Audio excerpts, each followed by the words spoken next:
Our story begins with a man named Sterling, and unto him were born two sons, Alistair and Cale, and a daughter, Lark. Sterling spent the first half of his life investing in business and money, and he was very successful. He built a big 3-story house with a 3-car garage, a basketball court, a jacuzzi, and a putting green. He owned beachfront property, stocks, and bonds. He was very successful and made a lot of money.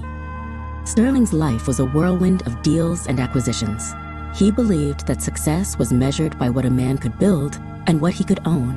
His days were filled with meetings and his nights with plans for expansion.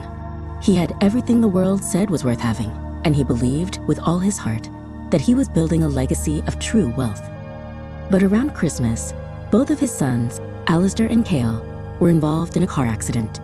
The news came like a cold, sharp blade, and in the aftermath, Sterling learned that his eldest son, Alistair, had died.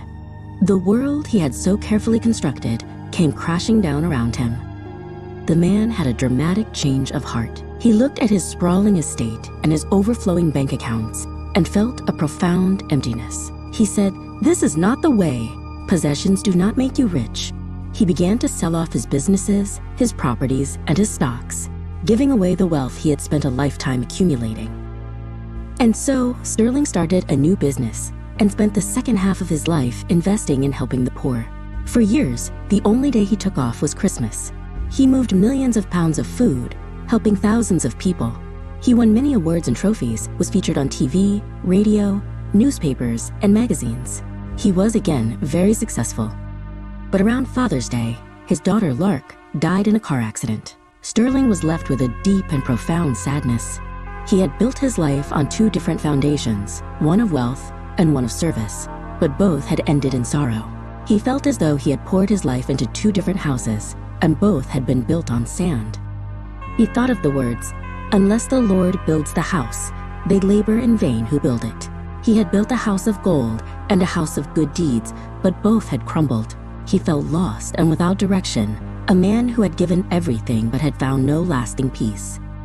He also remembered, there is a way that seems right unto man, but in the end it leads to death. He had followed what seemed right, first the way of success, then the way of charity, but he had found no lasting peace. He had followed his own wisdom, and it had led him to a place of profound grief. What is the way then? He wondered. The answer came to him in a quiet moment, a whisper in his heart. I will show you the most excellent way.